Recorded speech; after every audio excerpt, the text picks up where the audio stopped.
विद्यार्थी मित्रांनो, आज आपण इयत्ता 6वी गणित पाहणार आहोत। त्यामधील आपला दुसरा चॅप्टर चालू आहे। त्याच्या अगोदर आपण पहिला चॅप्टर संपूर्ण पाहिलेला आहे। दुसरा जो चॅप्टर आहे तो आहे लाईन्स अँड अँगल्स, म्हणजे काय, रेषा आणि कोन। आता रेषा आणि कोन मध्ये कोणते कोणते घटक दिलेले आहेत ते पाहणार आहोत। त्यापूर्वी आपण एक सुविचार पाहूया। सुविचार काय आहे? प्रत्येक नवीन दिवस म्हणजे नवीन काहीतरी शिकण्याची संधी आहे। प्रत्येक जो नवीन दिवस असतो, आजचा गेलेला दिवस काय पुन्हा येत नाही आणि उद्याचा जो दिवस येणार आहे त्या दिवसामध्ये काहीतरी नवीन प्रत्येक दिवशी काय करायचं असते, शिकायचं असते, जेणेकरून आपल्या जीवनात प्रगती होते। आता जो चॅप्टर आहे लाईन्स अँड अँगल्स, त्यामधला पहिला जो पॉइंट आहे तो पॉइंट पाहूया। पॉइंटच आहे, पॉइंटच पाहायचा आहे आपल्याला। पॉइंट, पॉइंट म्हणजे काय तर बिंदू। पॉइंट म्हणजे काय तर बिंदू। बिंदूला कुठल्याही प्रकारची जाडी नसते, कुठल्याही प्रकारची विड्थ रुंदी नसते आणि कोणत्याही प्रकारची लेंथ नसते। मग काय येणार आहे? Point, point has no length,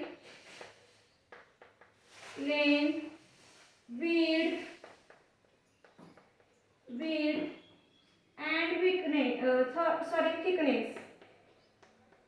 thickness। म्हणजे काय? पॉइंटला लेंथ नसते, लांबी नसते, विड्थ नसते, रुंदी नसते आणि थिकनेस म्हणजे काय? जाडी नसते। म्हणजे पॉइंटला कोणत्याच प्रकारचं डायमेन्शन नसते। मग पॉइंट कशाने दर्शवलं जातं? Point is denoted by the English capital letters. Point कशाने डिनोट केला जातो तर इंग्लिश कॅपिटल लेटरने डिनोट केला जातो। इथे मी देते, हा एक पॉइंट दिला त्याला मी पी हे नाव दिलं, दुसरा एक पॉइंट दिला ए हे नाव दिलेलं आहे।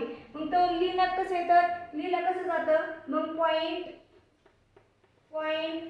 पी असं लिहिलं जातं। परत पॉइंट ए या पद्धतीने लिहिलं जातं, पॉइंट ए या पद्धतीने लिहिलं जातं। आता पुढचा जो पॉइंट आहे तो पाहूया। दुसरा जो पाहणार आहे तो आहे लाईनचा। दुसरे जे आहे ते पाहणार आहे लाईन। आता लाईन म्हणजे नेमकं काय ते पाहूया। लाईन,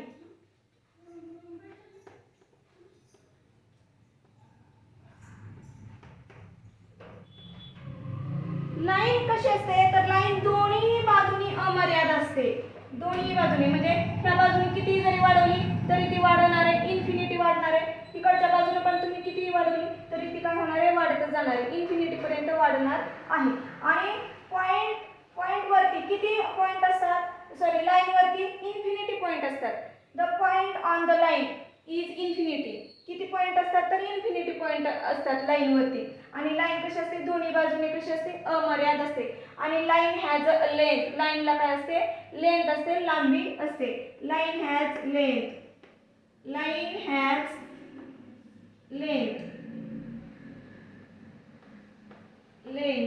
लाईनला काय असते तर लांबी असते। आणि लाईन कशी असते? दोन्ही बाजूनी अमर्याद असते। Line is denoted by the two capital letters. दोन कॅपिटल लेटर्सने लाईन दर्शवली जाते। आपण इथे घेऊया पी क्यू। मग ते लिहिताना कसं लिहिलं जातं? Line P Q. किंवा एकाच लहान लेटरने पण दर्शवली जाते, किंवा ह्याच लाईनला यम असं पण नाव दिलं तरी पण लिहिलं जातं, लिहिता येतं आपल्याला। मग ते कसं लिहिता येणार आहे? लाईन यम या पद्धतीने काय केलं जातं? लिहिलं जातं। परत एकदा सांगते, पॉइंटला लेंथ नसते, विड्थ नसते आणि थिकनेस नसतो, म्हणजे जाडी पण नसते, रुंदी पण नसते आणि लांबी पण नसते। कशाला तर पॉइंटला कोणत्याच प्रकारचं डायमेन्शन नसतं। आणि लाईनला काय असतं? लाईनला लेंथ असते। लाईन इज वन डायमेन्शनल, तिला फक्त काय असते? लेंथ असते। आणि लाईन कशी असते? दोन्ही बाजूनी अमर्याद वाढलेली असते। आणि ती कशी लिहिली जाते तर लाईन पी क्यू या पद्धतीने लिहिली जाते। परत आपण जर स्मॉल लेटर नाव दिलं तरी लाईन यम या पद्धतीने लिहिता येतं। आणि लाईन वरती काय असतात? अमर्याद पॉइंट असतात, इन्फिनिटी पॉइंट असतात। Line have a infinity point.